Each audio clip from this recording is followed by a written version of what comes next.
नमस्कार. कनक कृषी न्यूज चॅनलमध्ये आपल्या सर्वांचे स्वागत आहे. कर्मचाऱ्यांना मिळणार आता शेवटच्या वेतनाच्या 50% निवृत्ती वेतन. बातमी बघत रहा शेवटीपर्यंत. कनक कृषी न्यूज चॅनलवर डॉक्टर अतुल आमसंगेकडून. आपण जर चॅनलवर नवीन असाल तर कनक कृषी न्यूज चॅनलला सबस्क्राईब करायला विसरू नका. देश विदेशातील आणि स्थानिक बातम्या, राजकीय, शैक्षणिक, सामाजिक आणि इतर बातम्या हिंदी आणि मराठीतून नियमित बघत रहा कनक कृषी न्यूज चॅनलवर. 50% निवृत्ती वेतनची मागणी सरकारने मान्य केलेली आहे. सुधारित राष्ट्रीय निवृत्ती वेतन योजना लागू करण्यात आलेली आहे. राज्य सरकारी सेवेत 20 वर्ष किंवा त्याहून अधिक वर्ष सेवा दिलेल्या कर्मचाऱ्यांना त्यांच्या शेवटच्या वेतनच्या 50% निवृत्ती वेतन व महागाई भत्ता लागू करण्याचा निर्णय घेण्यात आलेला आहे. त्यासाठी सुधारित राष्ट्रीय निवृत्ती वेतन योजना कर्मचाऱ्यांना स्वीकारावी लागेल.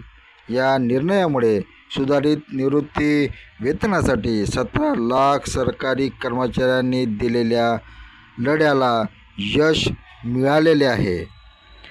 राज्य सरकारी कर्मचारी आणि अधिकाऱ्यांसाठी सुधारित राष्ट्रीय निवृत्ती वेतन योजना स्वरूप राज्य शासनाने बुधवारी जाहीर केले.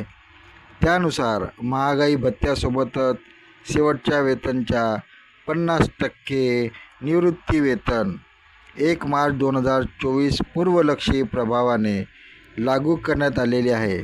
पात्र आणि इच्छुक कर्मचाऱ्यांना 31 डिसेंबर 2026पर्यंत या योजनेत सहभागी होण्यासाठी पर्याय देण्याची संधी देण्यात आलेली आहे. या निर्णयामुळे राज्यातील लाखो कर्मचाऱ्यांना सामाजिक आणि आर्थिक सुरक्षा मिळणार आहे. सुधारित निवृत्ती वेतन योजनेत स्वरूप राज्य शासनाने तात्काळ जाहीर करावे. या मागणीसाठी अलीकडेच राज्य सरकारी कर्मचाऱ्यांनी 4 दिवसाचा संप पुकारला होता. त्यानंतर हा आदेश काढण्यात आला. राज्य सरकारी कर्मचाऱ्यांसोबतच अनुदानित शैक्षणिक संस्था, कृषी विद्यापीठे आणि त्यांच्याशी संलग्न महाविद्यालये तसेच जिल्हा परिषद कर्मचाऱ्यांनाही यात लागू राहणार आहे. राज्य सरकारने 2005 नंतर सेवेत दाखल झालेल्या कर्मचाऱ्यांसाठी जुनी निवृत्ती वेतन योजना बंद केली होती. या विरोधात 2023मध्ये कर्मचाऱ्यांनी पुकारलेल्या आंदोलनानंतर सुधारित निवृत्ती वेतन योजनेचे आश्वासन तत्कालीन मुख्यमंत्री एकनाथ शिंदे यांनी दिले होते. या आश्वासनानंतर राष्ट्रीय निवृत्ती वेतन योजना लागू करण्यात आली. मात्र 1 मार्च 2024पासून कार्यपद्धतीत लागू न झाल्याने मार्च 2024पासून निवृत्त होणाऱ्या कर्मचाऱ्यांचे निवृत्ती वेतन मात्र रखडले. सरकारी कर्मचाऱ्यांनी या विरोधात वारंवार आंदोलन केल्यानंतर ही कार्यपद्धती लागू करण्यात आलेली आहे. निवृत्ती वेतन योजना राष्ट्रीय निवृत्ती वेतन योजना पर्याय निवडलेल्या कर्मचाऱ्यांना लागू राहणार आहे.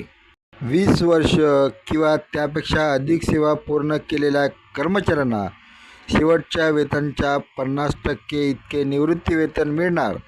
10 ते 20 वर्षाच्या सेवेसाठी प्रमाणानुसार निवृत्ती वेतन दिले जाईल. किमान 10 वर्ष सेवा पूर्ण केल्यास दरमहा 7,500 रुपये निवृत्ती वेतन निश्चित केले आहे. 10 वर्षापेक्षा कमी सेवा असल्यास NPS मधील तरतुदीशिवाय अन्य लाभ मिळणार नाही. निवृत्ती वेतनाच्या वेळी राष्ट्रीय निवृत्ती वेतन योजनेअंतर्गत जमा निधीपैकी 60% रक्कम शासनाकडे जमा करावी लागेल. निवृत्ती वेतनाच्या 60% इतका कुटुंब निवृत्ती वेतनाचा लाभ दिला जाईल. ग्रॅज्युइटी कायम राहणार. 31 मार्च 2023च्या शासन निर्णयानुसार किमान निवृत्ती वेतन 7,500. 10 वर्षापेक्षा कमी सेवेत निवृत्ती वेतन नसेल. अधिकारी कर्मचाऱ्यांच्या शेवटच्या वेतनच्या 50% निवृत्ती वेतन व त्यावरील महागाई भत्त्यातील वाढ अनुदेय राहील. कर्मचाऱ्यांची 20 वर्षापेक्षा कमी व 10 वर्षापेक्षा जास्त सेवा होईल तो नियम वयोमानानुसार सेवानिवृत्त होत असल्यास त्याला त्यांच्या शेवटच्या वेतनच्या आधारे सेवेच्या प्रमाणात निवृत्तीवेतन दिले जाईल. निवृत्तीवेतनाच्या 60% इतके राहील व त्यावरील महागाई भत्ता वाढ देण्यात येईल. महाविद्यालय व कृषी महाविद्यालयातील कर्मचारी, राष्ट्रीय निवृत्ती वेतन प्रणालीचे सभासद उपरोक्त यांना ह्या अटी पूर्तता करतील त्या कर्मचाऱ्यांना त्या फेरफारासह सुधारित निवृत्तीवेतन लागू राहील. त्याचप्रमाणे जिल्हा परिषद कर्मचाऱ्यांनाही हे वेतन लागू राहणार आहे. धन्यवाद. आपण बघत होता कनक खुशी न्यूज चॅनलवर आजच्या ताज्या बातम्या. आपण कनक खुशी न्यूज चॅनलला सबस्क्राईब करा आणि आपले कॉमेंटसुद्धा द्या. तर बघत रहा नियमित कनक खुशी न्यूज चॅनलवर ताज्या ठळक बातम्या. नियमित बघत रहा.